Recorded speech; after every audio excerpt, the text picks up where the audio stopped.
Hi everyone. तो देखते हैं एक बहुत इंपॉर्टेंट चैप्टर जो कि क्लास 10th इकोनॉमिक्स का है। चैप्टर का नाम है मनी एंड क्रेडिट।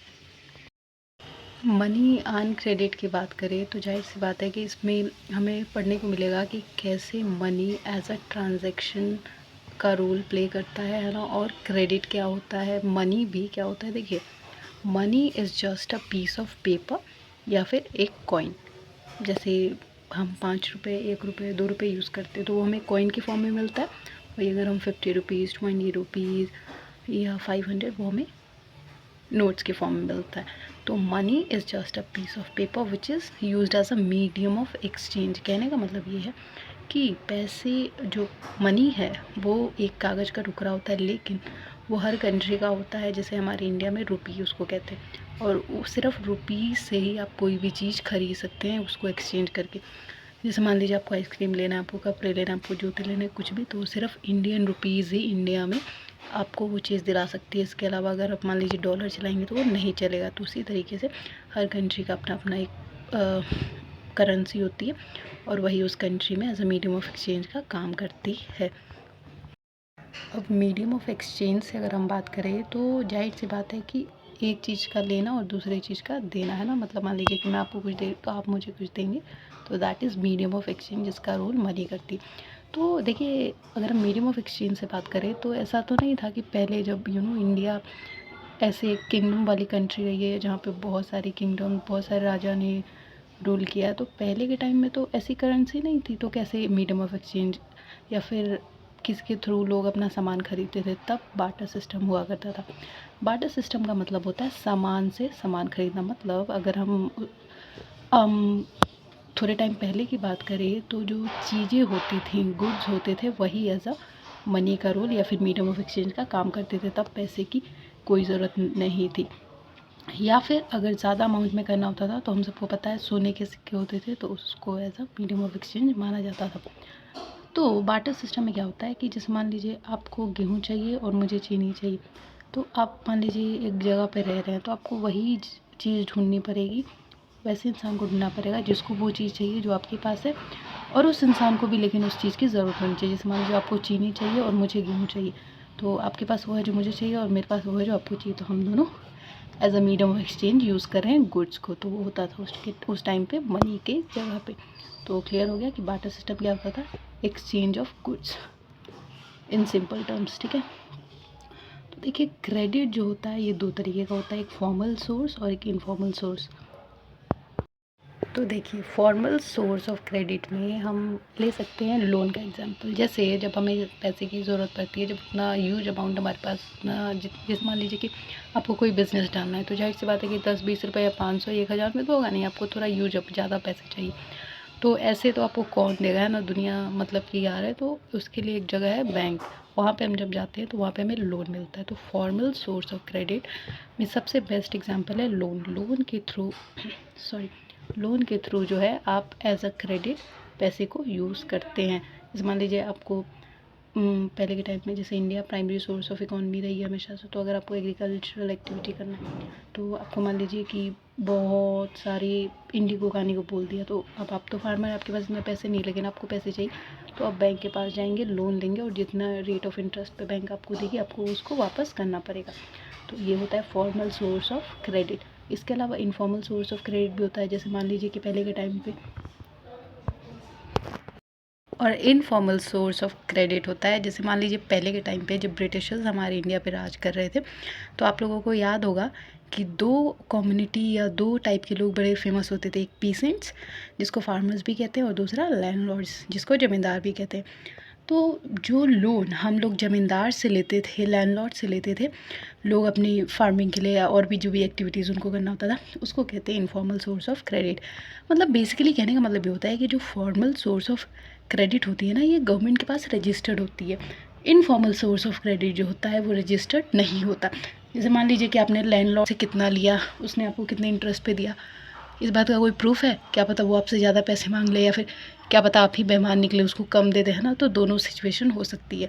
लेकिन फॉर्मल सोर्स ऑफ क्रेडिट में बैंक ने आपको कितने पे कितने इंटरेस्ट पे पैसे दिए, या जो भी डॉक्यूमेंटेशन, तो उसके पास प्रूफ है। तो यही होता है, फॉर्मल सोर्स जो होता है वो रजिस्टर्ड होता है, मतलब उसका प्रूफ होता है। Informal source of credit unregistered होता है। क्लियर? देखिए एक एग्जाम्पल से समझते हैं। एक सपना नाम की लड़की औरत होती है, तो वो क्या करती है ना, वो ज़मींदार से लैंडलॉर्ड से लोन ले लेती है। तो क्या हुआ, इनफॉर्मल सोर्स ऑफ क्रेडिट हुआ, क्योंकि बैंक से नहीं लिया मतलब रजिस्टर्ड तो नहीं है। तो वो क्या करती है, उसको फार्मिंग करना होता है, मतलब उसको ग्राउंडेड मूंगफली जो होती है ना वो उगाना होता है। तो वो उगाती है, लेकिन क्या होता है ना, उसके साथ एक ट्रेजिडी हो जाती है, वो उसकी जो फसल होती है वो अच्छी नहीं होती। तो फिर क्योंकि उस पर कीड़े लग जाते हैं, तो अब जाहिर सी बात है कि नुकसान हो गया, क्योंकि अनाज तो हुआ ही नहीं, तो वो पैसे कहाँ से लाएगी। तो अब जाहिर सी बात है कि उसका जो लोन था वो चुका नहीं सकती, तो उस पर इंटरेस्ट बढ़ जाएगा। तो ऐसा ही हुआ, फिर नेक्स्ट ईयर वो दोबारा से लोन लेती है, और इस बार ठीक होता है, सब कुछ प्रॉफिट भी होता है उसको। लेकिन क्योंकि पिछले वाला इतना ज़्यादा इंटरेस्ट हो गया था, जितना टाइम गुजरा उतना, तो ये दिखाता है कि कैसे जो इनफॉर्मल सोर्स ऑफ क्रेडिट है उसमें आपका इंटरेस्ट बढ़ते जाएगा, मतलब फ़ायदा उठा सकते हैं लोग। लेकिन यही अगर फॉर्मल सोर्स ऑफ क्रेडिट होता तो वो जितनी रेट ऑफ इंटरेस्ट पे वो बंधा होता उसको उतना ही देना पड़ता। तो इनफॉर्मल सोर्स ऑफ क्रेडिट के नुकसान ज़्यादा दिखते हैं फ़ायदे से, है ना। वेरएज़ फॉर्मल सोर्स ऑफ क्रेडिट जो होता है वो उसका फ़ायदा ज़्यादा दिखता है। जैसे एक लड़का मान लीजिए रमेश है, उसको ना एक जो मान लीजिए किसी इंसान ने बोला या किसी फैक्ट्री ने बोला कि आपको 3000 शूज़ बनाने, वो शूज़ मेकर है। तो वो बोलता है ठीक है, तो अब उसके पास भी लेकिन इतने पैसे नहीं है कि वो अपने पैसे से ही सारा कुछ कर ले, तो वो भी लोन लेता है, लेकिन वो फॉर्मल सोर्स ऑफ क्रेडिट के थ्रू लोन लेता है। तो जाहिर सी बात है उसका रेट ऑफ इंटरेस्ट फिक्स है, तो वो बनाता है शूज़, और उस अब क्या करता है वो कि वो जिससे उसको जिसने उसको कॉन्ट्रैक्ट दिया था उससे भी लेता है, और सप्लायर से भी लोन ले लेता है, पैसे ले लेता है और बना के दे देता है। तो ये एक फॉर्मल सोर्स ऑफ क्रेडिट हुआ, जिससे उसको अपना एम्प्लॉयमेंट भी मिल गया और उसका प्रॉफिट भी हुआ, और जो जॉब थी उसने कर भी दिया।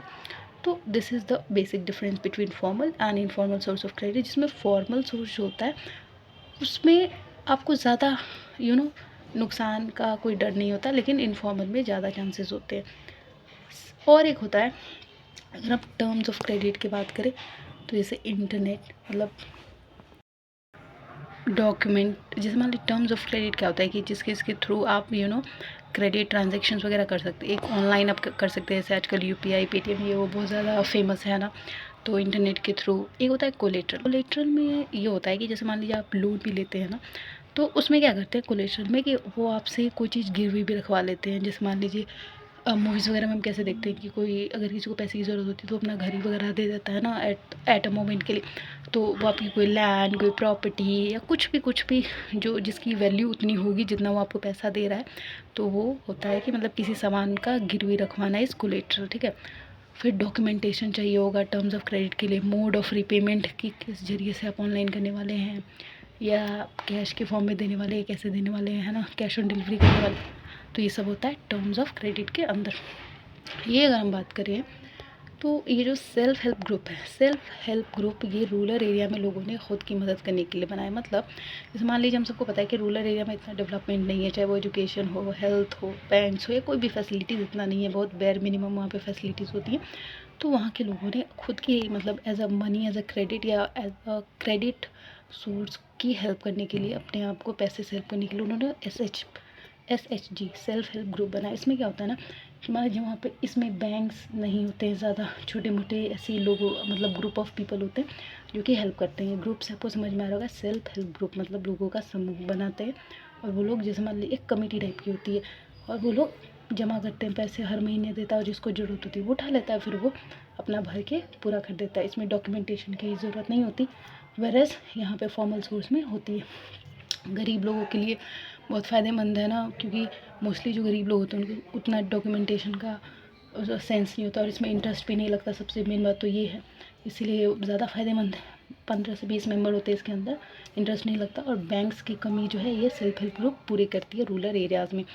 तो इसमें भी कोलेट्रल कर सकते हैं, रीज़नेबल इंटरेस्ट पे ले सकते हैं, रूरल एरिया में काम करती है। और वुमेन सेल्फ हेल्प ग्रुप भी बनाया जाता है, जो कि स्पेशली वुमेंस के लिए होता है। जैसे मान लीजिए वीविंग करना है ना, बुनाई वुनाई के लिए वो ले सकती है, या सिलाई वगैरह करने के लिए वो लेके अपना बिजनेस कर सकते हैं खुद का। तो वुमेन सेल्फ हेल्प ग्रुप भी बहुत इंपॉर्टेंट रोल प्ले करता है, और सोशल इशूज़ से भी ये डील करता है। तो ये था money and credit. I hope ये क्लियर होगा। Please subscribe the channel, like share and comment. Thank you.